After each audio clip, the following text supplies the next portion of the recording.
Happy Friday. Welcome to The Close. I'm Andrew Bell in today for Morella Fernandez. The markets will be closing in just half an hour, and we have seen something of a rebound in stocks. Let's get to the big stories we're bringing you from the BNN Bloomberg newsroom.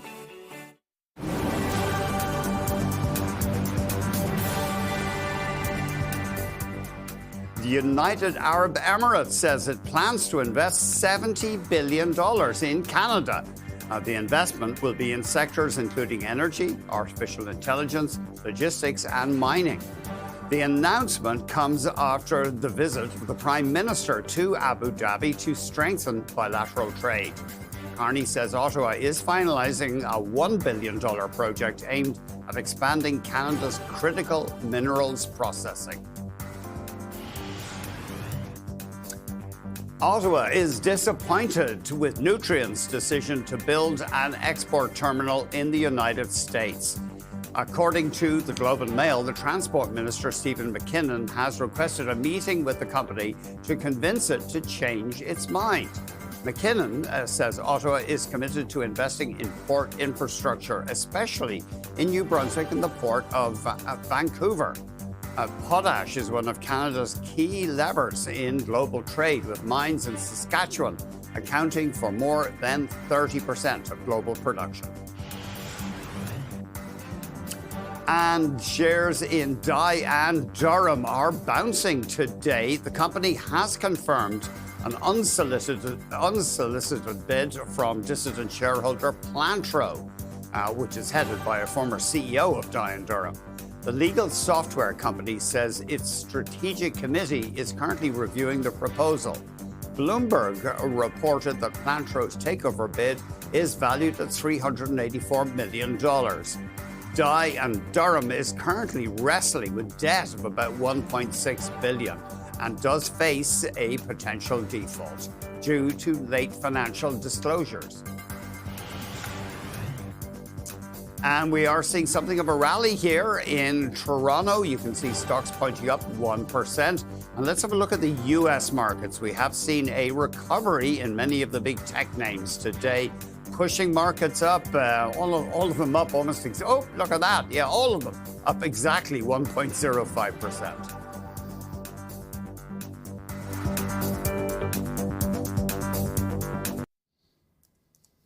The Canadian consumer has been cutting back. Retail sales dropped 0.7% in September, and general merchandise was the weakest sector. There was an increase in food and beverages.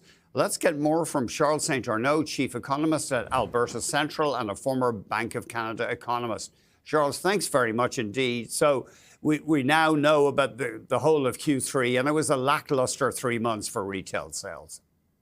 Yeah, it has been also a very volatile since the beginning of the year. And when we look at Q3, we have a small decline in retail sales. Doesn't mean that consumer spending more broadly would be lower, because we have to see what I have the feeling services will maintain broader consumer spending positive in next week's GDP. But it still shows that the consumer side of the economy is not necessarily improving, but it's also not deteriorating. It seems like we're kind of moving sideways. The Bank of Canada, obviously, this is one of the things that it watches, but for now it appears it's staying on the sidelines. We're not going to get another interest rate cut next month. Yeah, well, the data so far, or since the last meeting, has been moving broadly in line with what the Bank of Canada wanted to see. We've had an improvement in the labor market, which we welcome the Bank of Canada. Consumer spending are I would say the weaker side, but nothing that would be concerning. It's more consumers are not increasing their spending. So overall, there's nothing that would be a major worry for the Bank of Canada, especially with them signaling that they feel comfortable with the level of interest rates. Tell us about consumer spending, retail spending. Is it an important indicator of what's happening in the economy? Well, it's important because of its size, and it gives a good idea of what's going on in terms of confidence that the general households have in the economy. So seeing that it's doing okay, considering all the headwinds, we have a lot of uncertainty coming from the trade disruption with the U.S. We have a lot of uncertainty, weak consumer confidence, so that it holds relatively well is a positive. However, we have to also look a bit more under the hood. When we look at spending per capita adjusted for inflation, it remains on the weaker side. We're actually in October, we're at the lowest since November 2024, but those have been extremely, like I said, volatile. So it will be interesting to see if we see some improvement in the coming months. Is the economy likely to take a hit because of the lower levels of immigration and fewer temporary workers arriving? Yeah, well, that demographic change is clearly a headwind on our growth rate. We'll see by the end of 2025, early 2026, we'll have a pace of population growth that will be very, very close to zero. So that's a strong headwind. So unless consumers or individual consumers start to consume more, we'll see consumer spending trending towards zero as population growth stalls. So that's where it's important to see those individual households getting more confidence in the economy and increasing their spending to support the economy. In some ways, also offset some of the headwinds we're getting from the trade side, but also from business investment, which is appallingly low right now. Yeah, and that's really it. It's really kind of points to an economic growth that will remain weak and anemic for some quarters still. How do you come down on the debate? And I know it's a complex topic, but there are some advocates of higher sales taxes to try to channel money into investment rather than just consumption.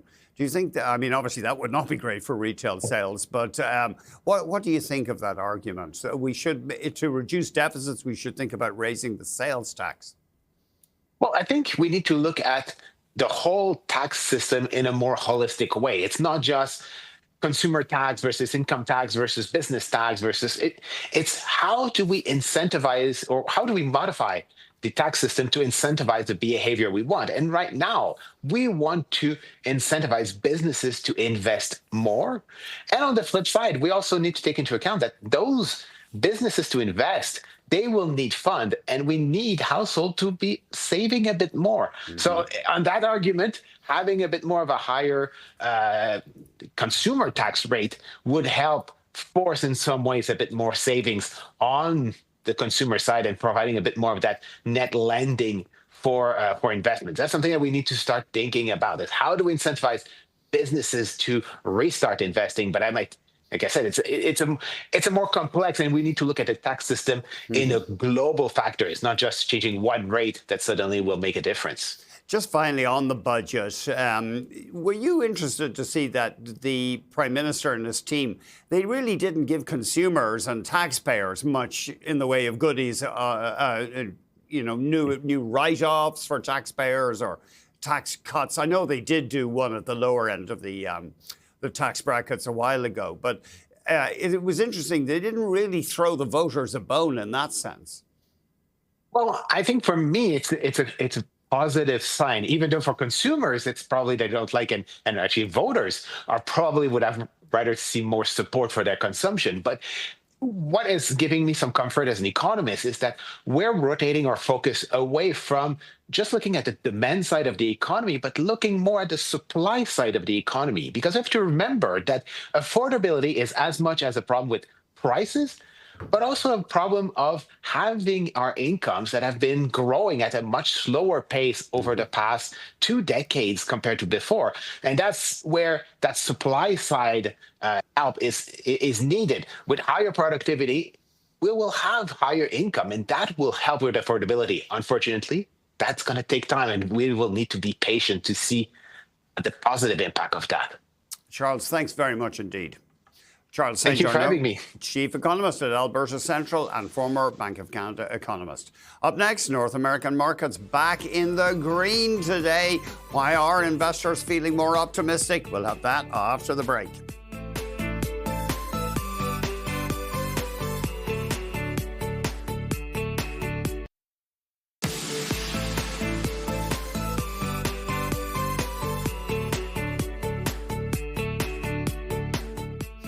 Stocks rebounding a bit today after a sell-off yesterday. Our guest is sticking with a year-end price target of 7,000 for the S&P 500 and a target of 30,500 for the TSX. We are joined by Brian Belsky, CEO and Chief Investor Officer at Humulus Investment Strategies. Thanks very much for coming on the show, Brian. Really appreciate it.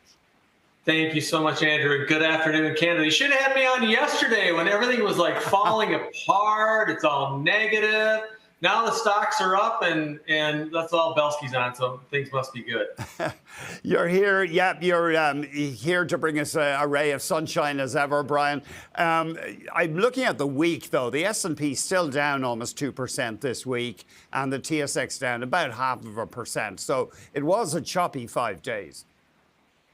It was, and stocks are rarely linear for long. We've been saying now since we revised our targets to 7,000 and 30,500, which, oh, by the way, were the bull cases that we put forward for the U.S. and Canadian stock markets, respectively, back in November of last year, so about a year ago.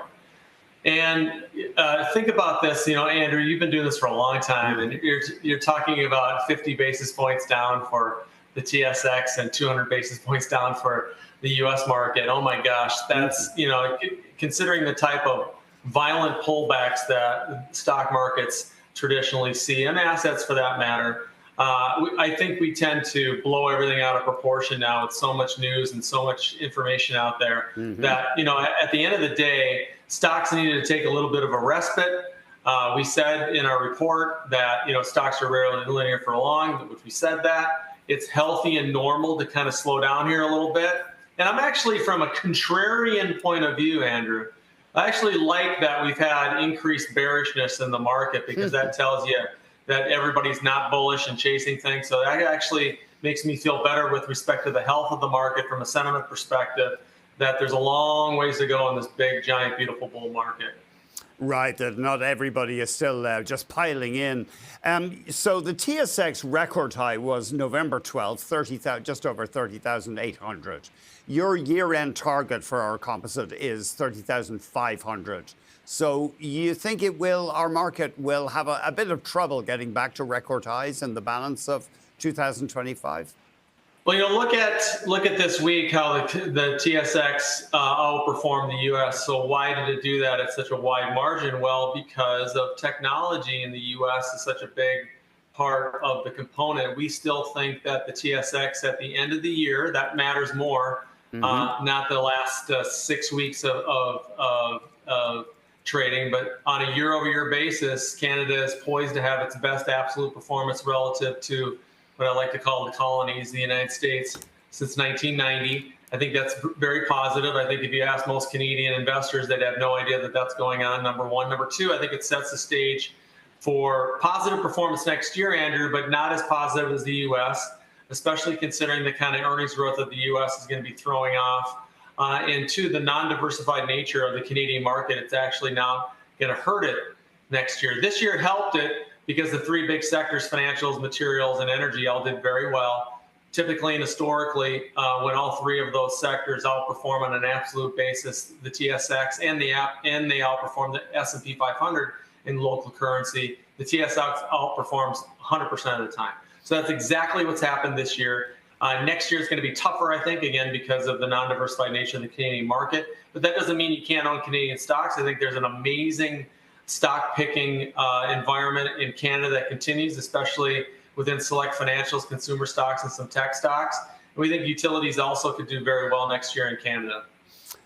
Yes, we're just looking at a 1 year there, the TSX beating the S&P, and also even by a wider margin if you include dividends, because we tend to have a higher yielding market.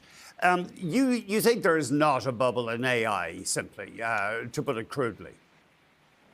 We don't. A bubble, as we've said before, we believe is the most overused term in finance, just because stocks or assets or bonds or art or real estate go up. Doesn't mean it's a bubble. I think it's a bubble when everyone's making money. And what I mean by that is we need to see a massive amount of investment banking activity before it's a bubble. When financial institutions are all on board and we see a lot of goofy IPOs and secondary offerings or M&A activity that's done with stock, not cash, all reminiscent of what we saw in 2000, 99, 2000. And oh, by the way, in 2008, you had a lot of very funky, frothy type of acquisitions that were made for stock financials. And so we're not even anywhere near that. Yes, valuations were expensive. Yes, stocks went up a lot. Yes, people were buying stocks on momentum. And I think that's why pullbacks like this are very healthy, Andrew, because it gives an opportunity to investors to be more of a fundamental investor versus just chasing momentum and chasing price performance. Brian, thank you very much indeed. Great hearing from you as ever. Thanks for having us. Have a great weekend. You too, Brian. Brian Belsky, CEO and Chief Investment Officer at Humulus Investment Strategies. Up next, we're going to get a deeper insight into this UAE announcement that it will announce billions of dollars in Canadian tech and energy. Stick with us.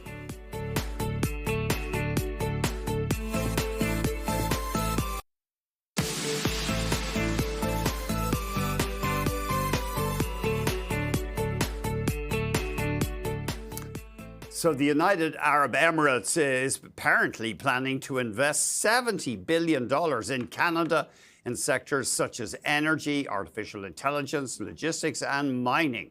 That's after the Prime Minister's visit to Abu Dhabi. Let's get more from John Manley, former finance minister, former deputy prime minister, served in the cabinet in numerous Liberal governments, and now a senior advisor to Bennett Jones and chairman at Jefferies Canada. John, thanks very much indeed.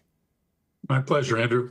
We get a lot of these big announcements, and sometimes they're just memorandums of understanding, etc. But it does sound good. I mean, the Prime Minister apparently winning something of a commitment for big investment here by the UAE.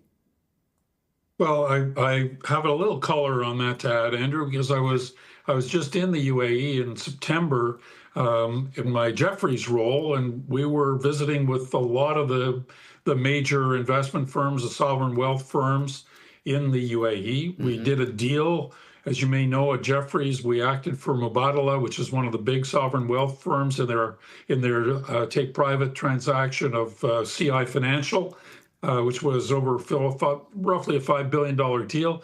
And so there's more where that came from, I'd say. And oh, by the way, I'd say that one of the things that I picked up in the course of my visit there was that Mark Carney personally was very well known in the UAE because he had been there frequently in his Brookfield role. And so he left a lot of footprints and was very well thought of by the investment community in the UAE.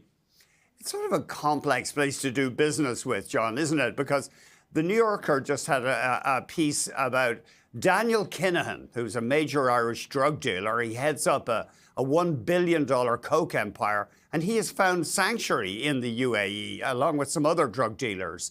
Now, apparently the UAE is trying to kick them out, but these fellows were allowed just live there as long as they didn't commit crimes in the Emirates. So it's a very different kind of society and government there.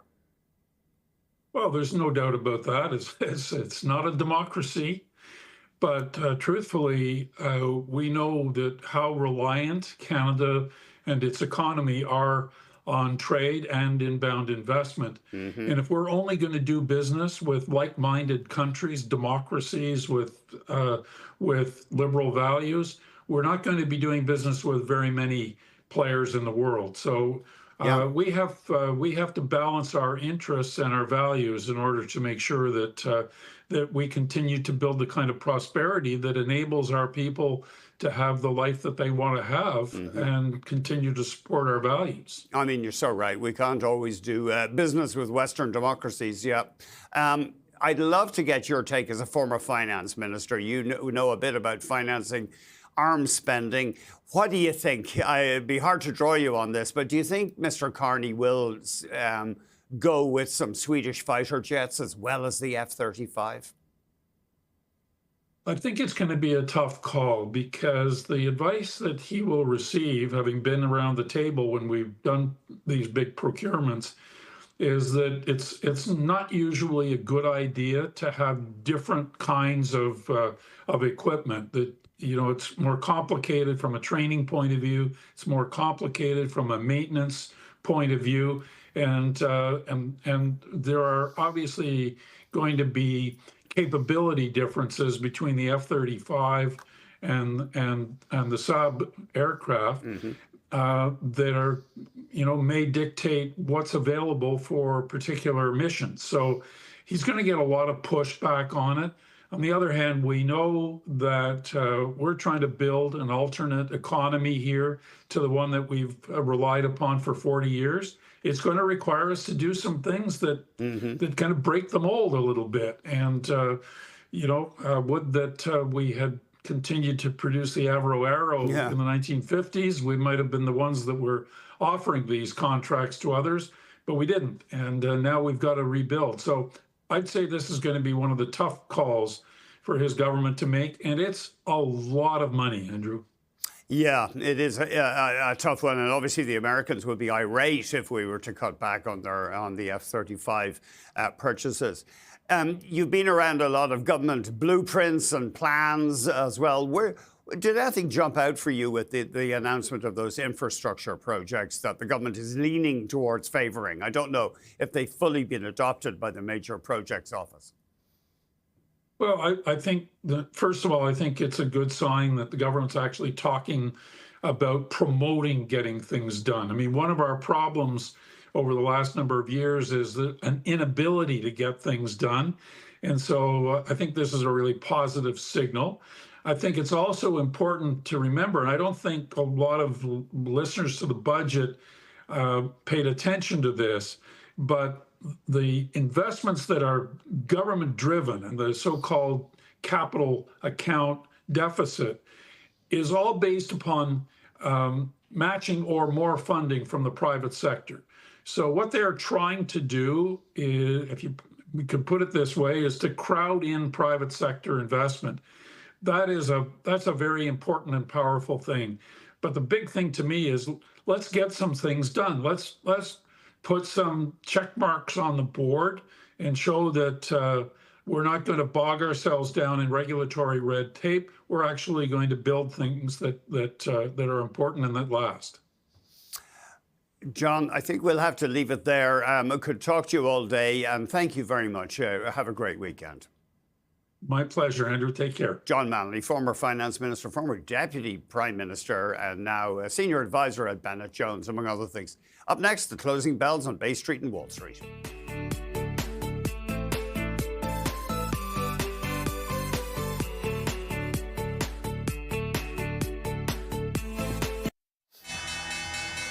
Okay, there you have it, the closing bells on Bay Street and Wall Street. At the NASDAQ, it's Movember.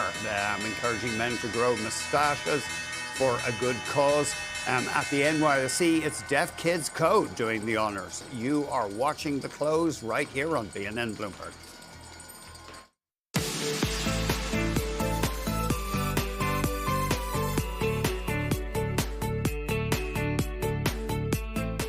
And here's how North American markets are ending the day and ending the week on an up note, but it was not a great 5 days with our big indices still down from last Friday. Big traders today in New York. NVIDIA, oh, that's interesting. NVIDIA was down slightly despite the rally in the market generally. Tesla was flat. Alphabet jumping 4% today. Amazon up a whisker. But Alphabet is emerging as something of a darling right now. And that's interesting. Oracle actually down today, down about 6%. And of course, it has emerged as a winner from the, so far, at least as far as investors are concerned, of the AI spending boom. Let's have a look at some stocks of interest here. Our Bloomberg partners reporting that Barrick is in talks to regain control of its gigantic Mali gold mine in West Africa. And you can see that stock moving up. It's a huge mine. It produced more than 700,000 ounces of gold last year. In a dispute over royalties and taxation, the Mali government took control of it and apparently still is detaining some Barrick employees. but according to Bloomberg, Barrick working to try to get back operation and ownership of that mine. We talked about softness in retail sales. However, some well-known retailers hitting record highs today. Dollarama, I guess you could almost call them an anti-retailer, though, in the sense that when people are feeling they're pinched, they will go looking at dollar stores, etc., categories like that to save money. And let's have a look at Loblaw, because that stock trading in record territory as well. Look at that, even excluding dividends, up well over fourfold in the past decade. And Aritzia, in many ways, this is a bet on growth in the United States, but that stock hitting a record high as well. Let's check out some movers south of the border. We're joined by Bloomberg senior equities reporter Bailey Lifschultz. Bailey, great to see you. Thanks very much. Haven't talked for ages. Tell us about the real estate stocks today. Yeah, Andy, it has been a while, and I'm sure that every moment seems a little bit less sour, less sweet without me talking to you about stocks. But yeah, looking at DR Horton in particular, looking at real estate stocks rallying today. Really, the debate around the entire Fed decision in December for this past week has been a will they, won't they? Well, seemingly now the market is pricing in about a 75% chance that the Fed will cut in early December. What that means is, well, maybe then people can afford homes. So we saw DR Horton having its best day in a number of months. We saw a number of other components of the real estate space, whether those are apartment owners or home builders like DR Horton rallying. We saw Winnebago, which sells some of those big motor homes, picking up some steam today. Again, these are rate sensitive stocks. So if the expectation is that interest rates will come down, then inherently, whether it ends up being a long-term boon for their bottom line, that will lead, at least in the immediate term, to those stocks outperforming. So we saw that happen. DR Horton among the best performers in the S&P 500 today. Ross Stores apparently improving its forecast, upping its forecast because of strong demand for discounted goods. Yeah, strong demand for discounted goods. They're seeing strong demand into the holiday season. So Ross is known for selling either off-brand or at least, not necessarily being fully stocked with all of one product. So really strong results, closing at a record high, continuing to see consumers really downshifting some of their spending. So on the flip side of maybe wanting to go out and buy a home or being able to afford to buy a home like we saw with DR Horton, Ross really benefiting from kind of the middle America and even kind of the upper third really looking for better deals. The big thing around that commentary is that they were very bullish on the upcoming holiday season. So maybe people are shifting away from going to, say, a Macy's or a Nordstrom, and instead at least taking a trip around Ross before making those decisions for holiday purchases. And Intuit coming out with better than expected numbers. However, the outlook seen as a mixed. Yeah, a little bit mixed, but all things considered, it did seem like a good print from Intuit. As you can see, it's been a rough go for this stock in recent months and really has been one of those volatile companies around uncertainty around AI and what the path forward really looks like. But all things considered, when they looked at the results, beating expectations for the most part, really talking up QuickBooks and some of their other products. So maybe leaning on some of those other tools that we do see advertised quite a bit if you're watching, cable TV. But it did seem like a pretty strong print. And again, one of the better performers within the kind of software tech space on a day that was quite volatile. For the most part, Intuit was up and to the right. Bailey, thank you very much indeed. Yeah. Bailey Lifschultz of Bloomberg. Up next, we did see something of a market rebound today after a pretty nasty sell-off this week. There's more after the break.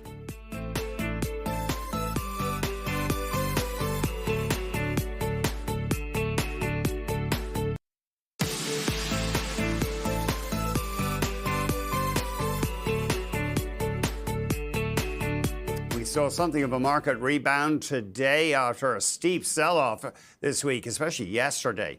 We're joined from Victoria by Kevin Burkett, President and Portfolio Manager at Burkett Asset Management. Kevin, thanks very much for coming on the show. It was interesting, though. We did see a rebound, sure, but NVIDIA still down. NVIDIA down again today. Yeah, good afternoon, Andrew.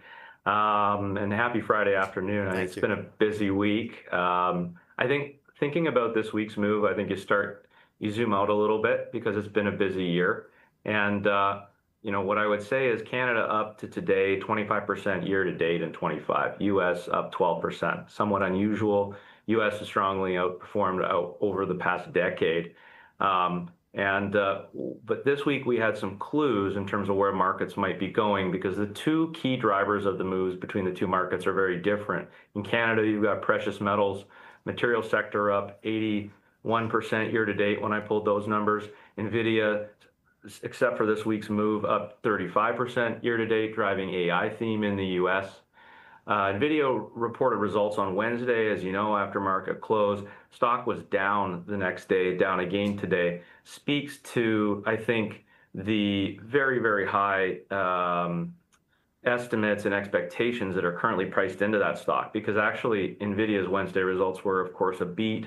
EPS came in higher, revenue came higher. Year over year revenue growth at a staggering 62.5%, and NVIDIA in 2024 was not a small company, so that's off a very large base. Interesting to see the move in reaction, and this is why I say, coming to the end of what's been a very positive year in markets, and I would say both on the NVIDIA side in the US, AI generally, and in if you think about materials in Canada, of course, key driver there being precious metals. I think there are reasons to see to hold some pessimism in terms of whether those themes continue or perhaps drive returns into 2026. What about, and your feeling is that big institutions that obviously have an enormous sway over the markets, they have been lightening up on NVIDIA? Yeah, so NVIDIA really is the bellwether AI stock. And I mean, NVIDIA and AI in general, it's a complicated theme. And what I'm hearing lately, and it's not just large institutions. I mean, large institutions don't necessarily know things that small institutions or retails don't.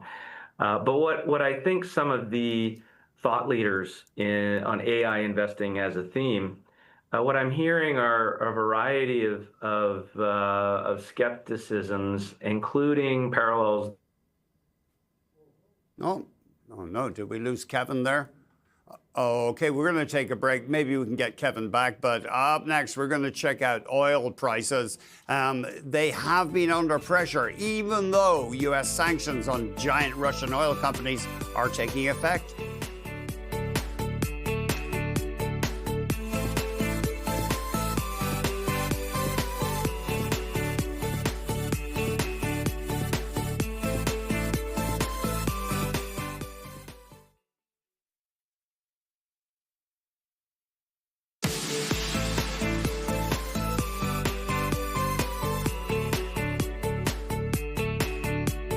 We're back with Kevin Burkett of Burkett Asset Management. Kevin, sorry about that glitch there before the break. Great to have you back. Give us your take on gold. Would you be a buyer of gold with new money right now? Sure, yeah, and no problem for that. Yeah, so gold, 2023, I was on the program. I looked back December 13th, and I was talking about gold. So that's 2 years ago.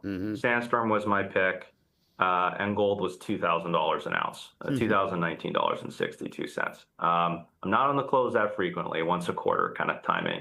And the clip was titled Burkett Asset Management Bullish on Gold. And fast forward to today, Sandstorm was acquired by Royal Gold, and gold is trading at over $4,000 an ounce. So our timing in making that call, if you annotated a price graph on gold, was just about perfect. But to a firm like ours, if you think about our investment philosophy, we lean more toward businesses that we would call earnings compounders, businesses that have growing revenues, strong profitability, track record of either distributing those profits on to shareholders, buying back shares, or even better, reinvesting in their businesses for higher returns. And what was interesting about the commentary at the end of 2023 from us was the gold companies actually screened well on those criteria, which was rare. Typically, they don't. That tends to be a part of the market that in all but the most acute pressured situations underperforms other sectors. And so to our firm, gold really is and will always be a trade. And this trade today depends on further weakening in the US dollar, incrementally riskier geopolitics, meaning things are risky today, no doubt, but that's priced into the gold price. That's why it's $4,000 an ounce, or one of the long list of reasons. More importantly, electronics demand, consumption in emerging markets, these are the real consumers of gold. Gold today is an industrial metal, in my opinion. It is not the same commodity as it was in our parents' generation, grandparents' generation, when it was anchored to currencies. And so we think very undeserving of its reputation as a defensive store of value. And on that basis, if I was bullish on gold today, I'm very bearish on gold. Or sorry, if I was bullish on gold 2 years ago, let me be clear. I want to say I'm bearish on gold today. I think, can the world get much riskier than it is? Maybe. But I would say, apart from some supply-demand imbalances, I think some jarring headlines out of the States, I think people had expectations that Trump would be making interesting policy on the foreign side. I think certainly that's held true. But as far as whether we see the TSX being driven next year to the degree it was this year on precious metals, I think given the two-sided nature, you're tied really to a commodity price that moves up or down, but doesn't itself compound in the way that a typical investment this firm would make. I think there are other better places to invest for 2026. What about the big Canadian banks, Kevin? Are you interested in those right now? Canadian banks' financials have been another driver of this year's returns, though not to the same degree. We had some retail sales in Canada today, which reported mostly in line results, but not great results. Retail sales fell 0.7% month over month. I think when you look at the Canadian stock market, financials really have, even in the largest, RBCs of the world, TD, BNS, that have these big international franchises, a lot of them are tied to the domestic economy. And domestically, the Canadian economy continues to struggle. Today's retail sales validated somewhat the very dovish policy of the Bank of Canada. We've cut rates faster and more deeply than we have in the States, and for good reason. Our economy has and continues to struggle. Most of that is coming out of real estate.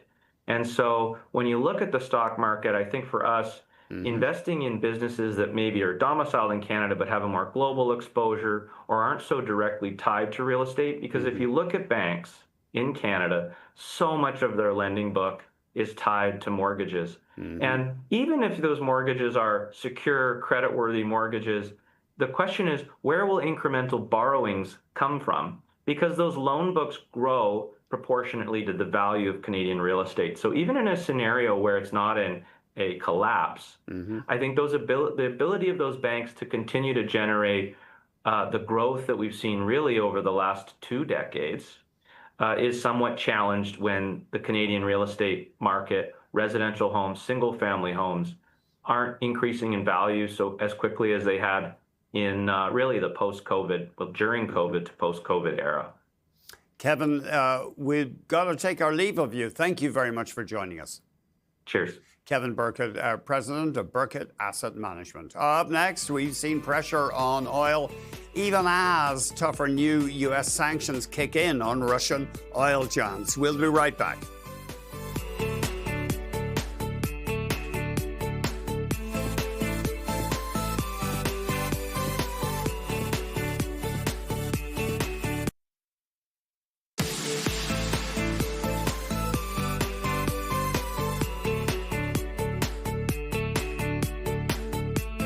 Let's take a closer look at oil.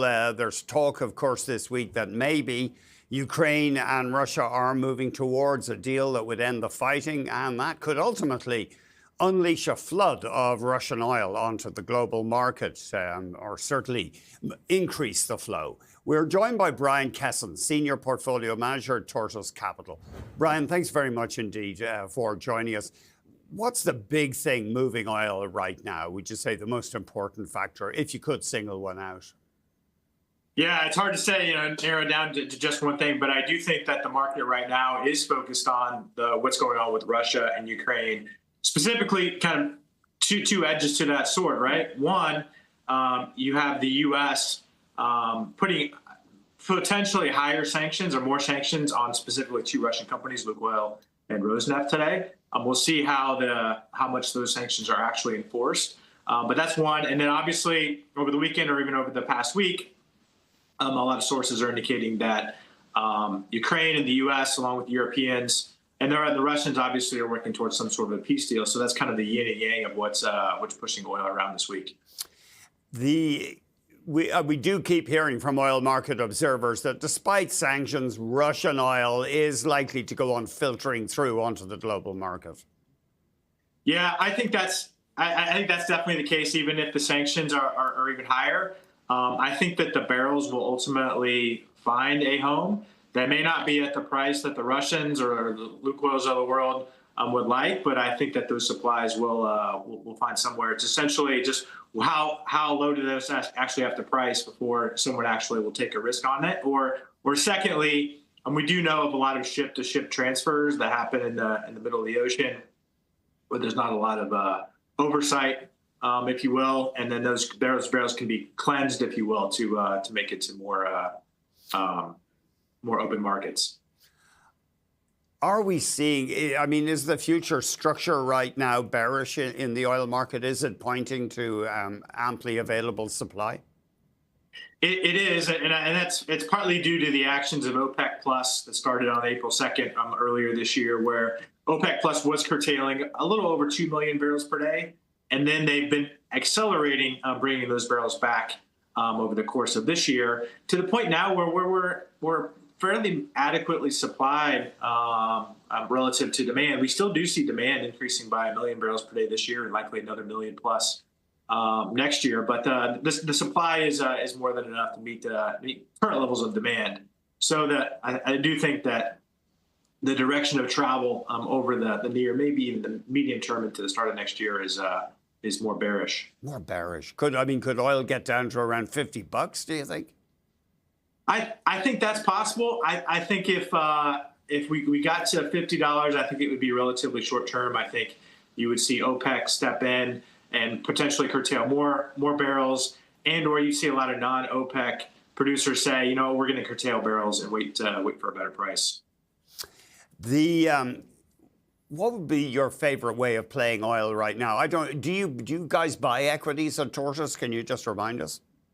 We do, yeah. We're nearly solely focused on buying public equities across the entire energy value chain. Yeah. To your question, you know, what would be the best way to express something if you happen to be bullish on oil? If you look at where the oil field service companies are trading, where they have traded so far this year, they are by far and away the cheapest. And they are arguably the most levered to the overall oil price. Names like a Schlumberger or a Halliburton would be included in that bucket.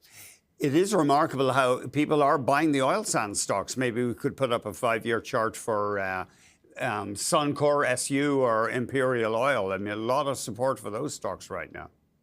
Yeah, I think particularly on the Canadian side, there is a view that over the longer term, the Canadians have some of the lowest cost reserves across the world. It's those production volumes are going to increasingly grow. And then one of the challenge for the Canadian producers historically has always been, you know, what is the market? How are they actually going to get those barrels to the U.S. market, essentially? But you've got some of the larger crude oil pipelines, notably Enbridge in Canada. South Bow would be another one. And then you've got Trans Mountain that actually can take barrels to the west coast of Canada for export to Asia. So the options of export are only growing for the Canadian producers. Yeah, and Enbridge stock has been rising rapidly, down a little bit today. When you look at your energy portfolio, can you generalize? Do you like natural gas exposure right now in North America or oil? Yeah, right now, you know, I did say over the short, medium term, we're a little bearish oil. That's not the case for natural gas. Natural gas is largely weather driven, and we are starting to get into that colder weather, obviously, as winter approaches. So over the short term, we can see natural gas potentially spike. And then even over the short, medium, and longer term, Just as it relates to North American natural gas, there's increasing demand for that. One, internationally in the form of liquefied natural gas, and North America overall is looking to double its overall export of LNG volumes just over the next several years. And then secondly, domestically and across all of North America, we have data centers, and they are increasingly power hungry. And our view is that the vast majority of the power generation that's going to power data centers is going to be supplied by natural gas. So we're very bullish on the natural gas side of things. We'd better say goodbye. Brian, thank you very much indeed for joining us. It's my pleasure. Thank you. Brian Kesson, Senior Portfolio Manager at Tortoise Capital. Altus Group hosted an investor day in New York, and one of the main focuses was its value creation plan. The commercial real estate intelligence provider outlined new goals, including a dual listing in the US market. And we heard from the incoming CEO and Executive Chair, Mike Gordon. We provide data, software, analytics, and expertise services to commercial real estate companies, to whether it's the brokers, whether it's the funds, whether it's banking. We do all the valuation for more or less in North America and around the world for these assets. And so we have a really good insight into this asset category. Okay, let's get into it then, because at this event yesterday, at this Investors Day, Altus says it's looking at a dual listing entering the U.S. market. Tell us how that's going to work and kind of the time frame for that. So we're looking at that in 2027. So you would ask, why are we announcing that now while we're looking a year out? So there's a lot of work that we're doing with the business. Currently, about 60% of our revenue comes from the U.S. market. And additionally, as we go forward, we're also trying to simplify our portfolio. We have been put together over years through a lot of different acquisitions in and around services, in and around the data, in and around the analytics. And what we're doing right now is we've been working to simplify that portfolio and really focus on two core assets. One is the Argus Intelligence platform for commercial real estate. And the second one is our valuation advisory services, in which we have some of the best experts in the world who are trusted advisors to these funds on how we go ahead and give a valuation for each one of these assets. So with that, we're going to be focusing on that in the 26 timeframe, with the idea in 27 that we will then do the dual listing. Let's talk a little bit more. You mentioned the Argus Intelligence and your focus on Argus Intelligence. What is that? So it is a combination of three things. We have a software engine that basically does the valuation and does the calculations on any kind of real estate asset that would be out there, whether it is a office building, a hotel, whether it is a multifamily listing, or whether it's a warehouse. So we have that engine working on that. The second thing that we bring up through there on the intelligence side is we bring the data in there so that you can actually start looking at your portfolio and start identifying how is your portfolio doing, with the idea that we can also give you the benchmarks to that portfolio through that information. And now what we also showed yesterday is we showed the new analytics that we're listing. I'm an old analytics guy, and I know I should probably use the term AI, but we did show yesterday how our AI engines and agents would work to our investors yesterday, so that they can see what we're bringing into market now and into 2026. So that's really the focus, it sounds, going forward. Correct me if I'm wrong, that kind of that artificial intelligence, the Argus Intelligence, and trying to ramp that up in the future? It is. And for us, it's like really bringing all three of those things to the market, including the advisory services that I talked about earlier, as well as really starting to hone that market in North America, but also look for opportunities to grow that market in Europe and in Asia as well. Your company also looking to accelerate the buyback of shares. What's the reasoning behind that? Well, I think we feel like we're the best asset in commercial real estate right now. A couple years ago, as we started simplifying our business, we got rid of our tax business, and that was done, and we had a good amount of cash on our balance sheet. And quite frankly, as we've been looking around at things that we would want to invest in, we came back, talked to our investors, us as a board, we sat back and said, you know what, our best investment is in us. So we decided that we would accelerate that plan, really starting next week and going into next year. Also at the Investor Day yesterday, your company has a lot of new things going on. You're also focusing on becoming a Rule 40 company. That's one of your goals for 2027, I believe. So can you talk a little bit more about how you're planning to get there? Yeah, so I think, we did make quite a few announcements yesterday. It's kind of a good investor day when you do that. So we're doing it in twofold. One is we are going to be a company that we want to get to double-digit growth in our core areas. We think we'll be at high single digits soon enough. But really what we're doing is we're simplifying the business. We feel like we're going to really rationalize our cost model. And we really feel like that our EBITDA numbers will be, north of 30% very quickly in the 2026 timeframe, with the idea that, like, as we start introducing these new products and the add-ons, we'll see that growth happen really quickly thereafter.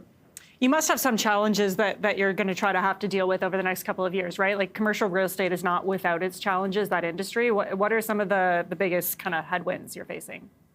Yeah, and I said this yesterday, and I may regret it with the investors in the room, but I try not to let the team think that the market's going to be an issue for us. As a software company and a data and analytics company, our job is to provide solutions that will be great in markets that are thriving or in markets that have headwinds. So from our view on things, I think that what I look at in the industry, if there's anything, forget the market, is that sometimes you have longer adoption cycles.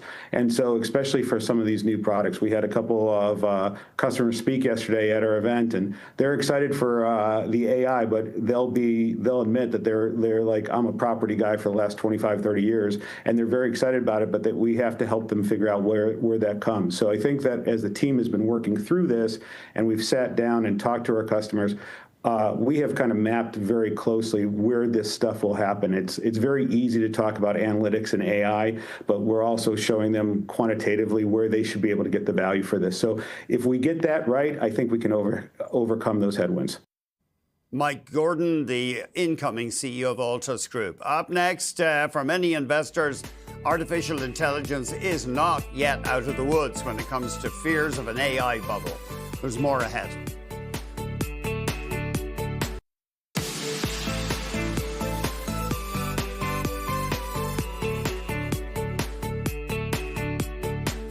We have these enormous spending plans that companies involved in AI are talking about, including the hyperscalers, the providers of vast cloud computing capacity, but also OpenAI. Let's get more from Christian Derry, head of macro strategy at Capital Fund Management. Thanks for joining us. So you've been crunching some numbers here, and OpenAI is talking about spending of more than $10 trillion over the next few years. Yeah, thanks for having me, Andrew. Just kind of, we saw a bit of shakiness in the AI theme the last couple of weeks. And we even saw it over earnings, right, with Meta. So they beat top line, they're spending a lot. They didn't beat top line. Then Google obviously did better. They're also spending and the stock was rewarded versus Meta underperforming. And there's really a differentiation here. So there's the picks and shovel types. So the NVIDIAs of the world that are actually part of the data center build out. Their order books are full as far as the eye can see. But the big question, and this is sort of the gorilla in the room, is the application layer, right? And whether builders on top of this technology can actually make it profitable. Okay, so let's look at some numbers. We had a valuation round for OpenAI. They're valued roughly $500 billion. The numbers are astounding. They have 800 million users. They produce about 6 billion tokens every minute, I believe is the statistic. What do you mean by producing tokens? So when you're prompting an LLM, the fundamental unit is actually a token. And that's just the next prediction that it makes when it's trying to answer your questions. But they gave us some numbers. So they want to install a power base of 250 gigawatts by 2033. We have estimates from NVIDIA on the cost, all-in cost of data center build-outs. They're on the order of 50 million a megawatt. So that's 12.5 trillion just from OpenAI. And this is part of the reason that the US is actually in the largest investment cycle since World War II. So there's sort of this arms race to build out this technology. Now, what's interesting about it, and I'm going to paraphrase some reports that I read that I thought were good from JP Morgan and Morgan Stanley. They just tried to do the arithmetic in terms of what kind of return on invested capital could you get and what kind of revenue would you need to achieve that. And they're actually estimating numbers like for OpenAI on the order of 600 billion. Currently, OpenAI is, roughly probably doing about 20 billion in revenue a year. 600 billion is more like an Apple, okay? And the types of returns that they're looking at are on the order of 10 to 12% on the investments. So it really doesn't have the same properties as software, right? So there's sort of a bifurcation in this technology. So if we look at, the hyperscalers in the United States, they actually, their market valuation expansion was rewarded because earnings came in much better than was discounted. And if we look at sort of software 1.0, if you think about it, it's very asset light, marginal cost, go to zero. Look at something like Microsoft's operating system. They probably have 75% of the global market.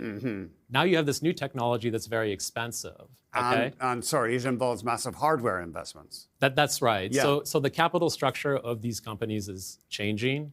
There was a good interview with Satya Nadella. He was on, I recommend to your viewers to listen to it. Microsoft. The Dwarkesh podcast. And he was just getting into the idea of, is Microsoft even a software company anymore? Because structurally, these companies are changing. So a big question for the market is whether this technology can be profitable. And and it's a very disruptive technology. So if we go in sort of the way back machine, historically to high capex industries, there were these big technological disruptions. If you look at things like railways, canals, more recently airlines, or even just the fiber build out in the late 1990s, most of those companies went bankrupt, right? But what do we get out of it? We got the internet. So it's going to be very interesting to see how all of this plays out. So just so I'm clear, companies historically who lay down massive amounts of money on physical plant, that's a risky way to go, certainly at the early stages of a revolution like that. Yeah, so that's really it. Can this become profitable? And we clearly saw over earnings that the market's starting to discern this. Maybe we can just talk a little bit about the intermediaries, so the picks and shovels. We just got NVIDIA's earnings, interesting price action. So in the aftermarket, the stock was up 5%. Yeah. Next day, we saw it, it was actually a pretty big intraday move. So for NVIDIA, there's a cross current with the Federal Reserve and whether they're going to cut in December. But what's interesting about it is that Google released a new model this week, Gemini 3. It's trained on their TPUs. And TPUs don't use CUDA, which is NVIDIA's moat. So when you have a 65%, 70% margin like NVIDIA does, and you're generating record revenue a quarter on the order of 65, 70 billion, anyone who's captive to that type of business is going to want to diversify their business risk. So there's even like a sort of a survival incentive there to invest in your own technology to build this out. And Google's doing effectively that. So NVIDIA's moat may not be preserved in the long term. How long would it take before NVIDIA's moat is really filled in or weakened? Well, Jensen gave us, his order book is filled as far as the eye can see. So in terms of, for investors, really looking at the inputs into the data center build out, those types of names can still be beneficiaries because the CapEx, this bottomless pit of CapEx is going to continue for the foreseeable future.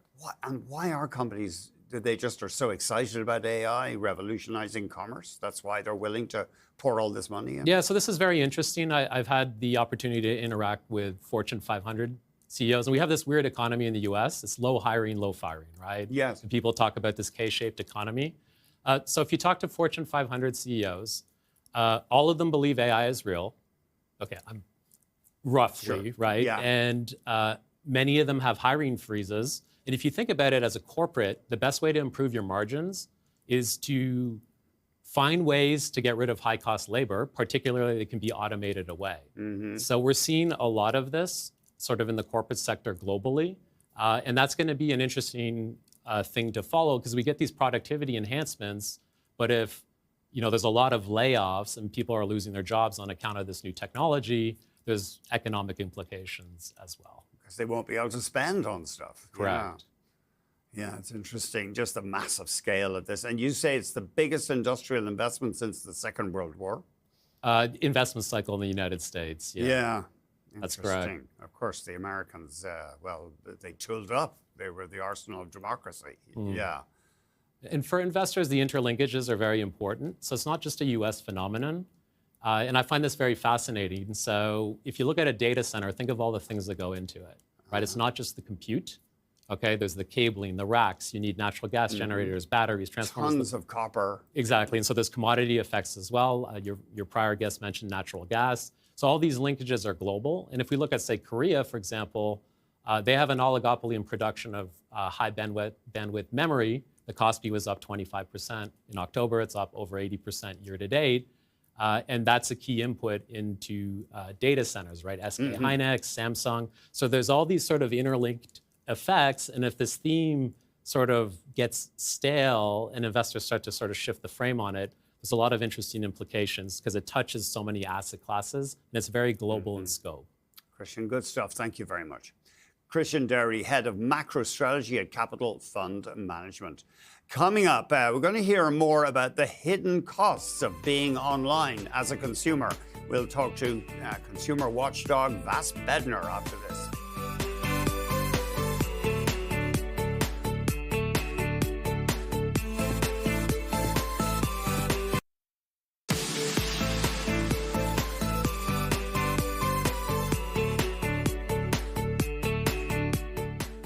If you're using popular digital services, chances are you're also fueling the AI products and technologies that these companies use to then sell stuff back to you. We were joined earlier by Vas Bednar, Managing Director of the Canadian Shield Institute for Public Policy. Digital companies, platforms are realizing that they can just say, by the way, if you use our product or service, we reserve the right to kind of slurp up all sorts of information, not just information that you're volunteering, to inform and train our own algorithmic models, right? And those algorithmic models are usually monetized, right? So it's similar but different to that somewhat older bargain where we sort of came to accept that the price of participation online was just privacy writ large, right? It's like, well, if you want to use this, it's free, but you're going to get some ads that are wink, wink, wink, tailored, like special for you. It's going to customize and personalize your experience. And we've sort of tried to have a privacy revolution since then, but turns out it's not really working. What's failed on it then first? Let's start with that. Yeah, what's failed? I think the leading example of this is really Google. Right? So what Google has done is it's made showing up in search. So the ability to be indexed by Google and show up in search is now tied to or dependent on them using your information for their algorithmic system. So this puts publishers especially and creators in kind of a pickle, right? You want to show up in you want to be search. Up at the top. You want to be findable. Yeah. So that's sort of where I started in terms of, okay, there are cases in other jurisdictions where it's, be it class action or antitrust, kind of taking on this practice from Google. And we're not having that conversation in Canada, right? And then when I was looking at other forms of companies, Zoom, SoundCloud did walk things back. So sometimes there is the market, I'll say the market corrects itself, or kind of consumers notice and push back, and companies have said, no, we're not actually going to do that, or that's not, what it means. But again, we have to take them at their word because we're also under enforcing. So for Canada, the opportunity is really, we know that everyone's anticipating an update to our privacy legislation, but are we really going to be able to talk and think about what this trade-off means? But is the cat out of the bag already on this? Are we trying to put it back in? Is that possible? I think you talked to some. Yeah, I feel like I could do it. I tried it once; it didn't work well. But because so many people you talk to, they just say, "Well, it's just a little information. I give them whatever." Yeah, or there's sort of, we're a little bit defeatist, or we're like, that's the price. Yeah, better is possible. A different bargain is possible. I mean, because it happens online, that intangible economy, it's harder to notice. But if we had other transactions, right, where something was being taken from us just because we wanted to walk into or buy a store, right? That something was being extracted, that the store was then selling. This is an imperfect example, but trying to we would feel more shocked and maybe have our shoulders up and our elbows up more. And yet this is increasingly, again, a price we're paying, but not necessarily one that's appropriate. And I think the fact that most companies are not doing a press release, right, or a major announcement or having an event to let us know that they're doing this, they're really just refreshing something, some fine print online, lets us know that they're kind of in on it too. And they know that people may not love this, but they're trying to get around that. I mean, LinkedIn, even if you opt out with the changes that LinkedIn introduced in Canada a couple of weeks ago, and like, by the way, feel free to add me on LinkedIn, but even if you turn off their AI stuff, right? Yeah. Even if you turn it off, the past years, right? The past, 15 years of your information, not just information that you type, but jobs you look at, people you creep, what times you go on, like all this information stays, of course, in their algorithmic models. They are reserving the right to all of that information from the past for their algorithmic systems that they will monetize, charge us access to, charge other people for. Like, what's going on? So how do we protect ourselves then? If the government's really not stepping in right now, not having that conversation, can individuals, can we either protect ourselves and block that information, or can we try and monetize it? And say, yeah, you can have my info, but it's going to cost you. I don't think it's going to work to monetize it ourselves. That's come up, in different ways in the past. How can we capture value? I love the thought, right, of like people pushing back in our collective power. Yes, there are, opportunities often if you really click around on an individual basis to sort of get out of this. But here, I think it's actually, we do need policy leadership. I think it's a good moment for Canada as we're figuring out, becoming more alive and awake to those weaponized interdependencies to say, this is the standard. This is the kind of country that we want to be. And through privacy legislation, through competition, or maybe through something joint, right? Canadian publishers could bring a class action suit or a private case to the Competition Bureau, to Google, to say, like, this is ridiculous, inappropriate, overstepping, abuse of dominance that we won't stand for, that's inappropriate. That's what, I'm hoping I can help spark a little bit more conversation there by just doing one of the things that I do pretty well, which is the storytelling and diagnosing of the problem. But for an individual right now, we're pretty much along for the ride. We're almost out of time. We're pretty much along for the ride, aren't we? Right now, we are along for the ride. That is the bargain. If you want to use most digital systems, you're just agreeing that they can have your information volunteered and inferred. Vas Bednar, Managing Director of the Canadian Shield Institute for Public Policy. Finally, movie industry observers are wondering if Sony is at risk of financing a movie flop with its plan to create a film based on those pricey, high-priced Labubu dolls. Now, other toy movie franchises such as Barbie and Lego, they were successes, but those toys were around for decades and generations of people had loved them. Bloomberg's Jason Bailey says, some toy flicks have been flops, such as Bratz, the movie back in 2007. Remember the Bratz? Meanwhile, he says analysts are already questioning whether the mania surrounding Labubus can last. And let's stick with toys. An AI-powered teddy bear has been pulled from the market after what were called disturbing interactions with children. A safety group found that a bear sold by a company in Singapore called Follow Toys, it's called Comma, the bear, discussed sexual topics. And it also provided topics on how to find and light matches and how to find knives. OpenAI says it has cut the company off from access to its AI software. Of course, there's already a movie about a disgraceful teddy bear. You remember Seth MacFarlane's Ted back in 2012? That was some pretty raunchy stuff. That was a bad bear. Okay, thank you very much indeed for watching The Close. Really appreciate it. Have a great weekend, everybody, and we'll be back on Monday.